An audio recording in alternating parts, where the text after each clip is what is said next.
Ria was watering the plants in her garden. They look so fresh. But think of this: if we don't water the plants or don't provide enough nutrients or simply keep the plant away from sunlight, will it grow and look fresh? It's a definite no, right? Nature too functions that way. Let me explain. Here in our example, the plant is a living component and the factors like sun, water, soil are non-living. The plant cannot survive on its own. It is dependent on the non-living factors. In our surroundings, there are many living and non-living things and they coexist.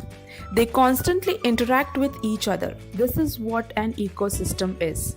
Ecosystem, a community of life forms in concurrence with non-living components interacting with each other. The term ecosystem was first coined by an English scientist, A.J. Tansley, in the year 1953. So you might be wondering, is everything in our surrounding a part of the ecosystem? Yes, it is. An ecosystem could be anything like a small pond to a large ocean. An ecosystem can be broadly classified into two types: terrestrial ecosystem and aquatic ecosystem. From the term terrestrial, we can easily say that it is associated with the land-based ecosystem, and aquatic deals with the water, all water-based ecosystems. Let's now look at each of them and understand their further classifications. There are different types of different terrestrial ecosystem and are spread across different geological regions. They are forest, grasslands, deserts, and tundra ecosystems. A forest consists of many trees, different plants, herbs, and is a host of large varieties of animals, birds, reptiles, insects.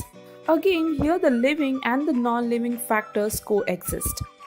Coming to grasslands, why do you think it is called grassland? Yes, you guessed it right. Here the vegetation is mainly dominated by grass. Unlike forest, we don't find trees here. Different animals, insects inhabit this region. Desert ecosystem. A hot and dry region which receives scanty rainfall and is mostly barren lands.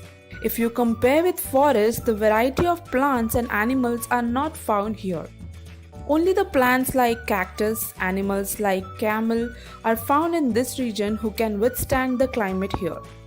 Talking about the tundra ecosystem, this region is devoid of wide varieties of trees and found in cold climatic regions.